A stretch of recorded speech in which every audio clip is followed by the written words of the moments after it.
Hi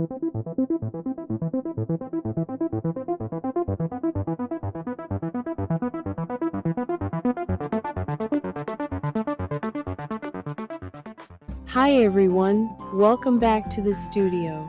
Today's project is a sweet one. I'm hand painting a rubber ducky birthday card, start to finish, on a piece of 140 pound, 300 GSM, 4x6 watercolor paper. I'm starting the way I always do, with a pencil, sketching out the rubber ducky by hand. And I'll be honest with you, getting that classic rubber duck silhouette to feel right took me longer than I expected. I erased and redrew these lines several times, adjusting the curve of the head, the tilt of the bill, the roundness of the body, until the silhouette finally felt honest and familiar.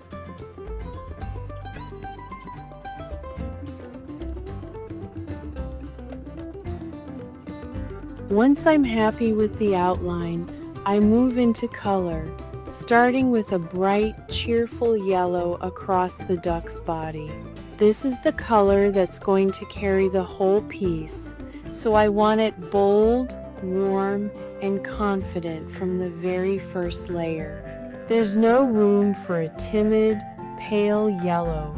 Here, a rubber duck needs to feel sunny and joyful right out of the gate.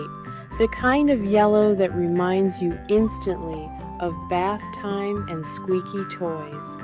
But before I finish that yellow body, I pause to do something important. I'm applying Pebeo drawing gum, a masking fluid, right into the middle of each eye. This is one of my favorite little tricks in watercolor, and if you haven't tried it before, it's really worth adding to your toolkit. This masking fluid means I can paint freely over and around the eyes, layering color again and again, without worrying about carefully cutting around a tiny white circle by hand every single time. The gum resists the watercolor completely, so no matter how much pigment I layer on top of it later, that white space underneath stays protected and pure until I'm ready to peel it away and reveal it. It dries into this slightly rubbery little film, and once it's cured, I know I can be as bold and messy as I want with my brush around it.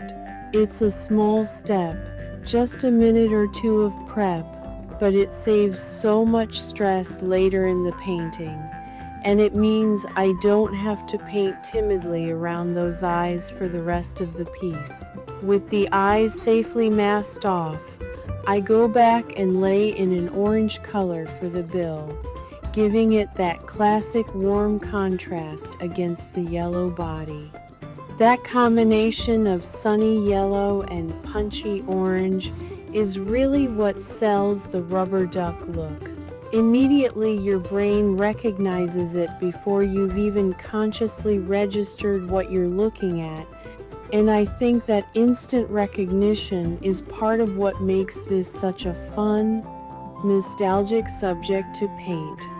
Now, I start building depth, which is honestly my favorite part of any watercolor piece. I'm layering in darker yellows and oranges around the duck's head, body, and bill, working carefully into the shadows and the curves to give this flat little sketch some real dimension and roundness. This is the stage where the duck stops looking like a flat cartoon outline sitting on the page and actually starts to look like it has weight, volume, and form, like you could reach out and pick it up off the paper. I'm paying close attention to where the light would naturally fall if this were a real rubber duck sitting on a windowsill, and letting the shadows pool a little deeper in the places that would tuck away from that light. Once that layering feels complete and balanced, I add white highlights onto the body and the bill, just a few careful, precise touches to catch the light and make the surface feel glossy and slightly reflective, almost like real rubber. Those little white flecks do so much work for so little effort. They're what really convince the eye that this is a smooth, shiny toy rather than a flat painted shape. It's a tiny detail, but it's often the difference between a painting that reads as flat and one that feels like it has real presence on the page. I let everything dry completely before moving forward, because the next part requires a steady hand and I don't want any of that wet color bleeding into my lettering. While that's drying, I'm thinking about layout, where exactly the words should sit so they feel balanced with the duck rather than crowded or like an afterthought. Once it's ready, I'm writing "Happy Birthday, Eric" along the bottom of the card, with a small heart tucked in beside his name. This is the moment the card truly becomes personal. It stops being just a painting of a cheerful rubber duck and becomes a birthday card made specifically, intentionally, for one person. There's something I really love about this transition point in the process. Going from a general, universally recognizable image that anyone would smile at, to something that only makes sense, that only belongs to Eric specifically. With the lettering done and dry, I go back in and touch up the duck, just a little small adjustments here and there to make sure the color feels balanced and even across the whole piece, softening any spots that dried a bit patchy or uneven, and making sure the whole duck reads as one cohesive, cheerful little character before I move on to the final details.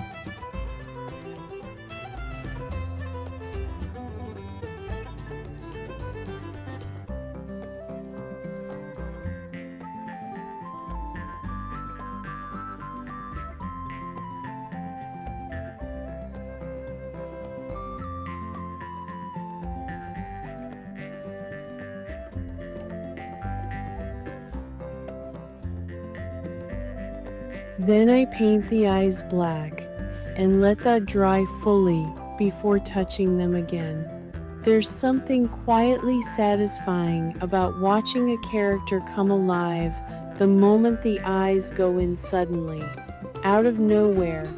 It has personality, it has a little bit of soul looking back at you from the page.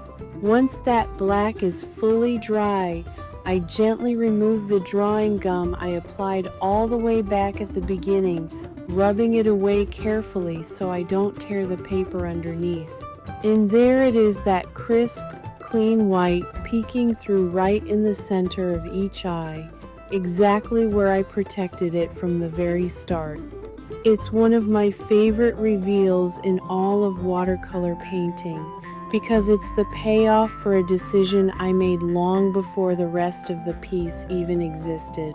From here, I trace around the entire rubber ducky with a fine-tip, water-resistant marker, defining the edges crisply and adding a bit of confident line work to make the whole image pop and feel finished and polished. I go through carefully and touch up any rough edges, and that's it, the card is officially complete. I really do enjoy projects like this one. There's something grounding about painting for someone specific, knowing exactly who is going to open this card and see their own name written there in my own hand. Every single choice here, from the warm color palette to the placement of that little heart beside his name, was made with Eric in mind, start to finish. I genuinely love to know, have you ever painted or made a custom card for someone's birthday? Drop a comment below and let me know. I read every single one.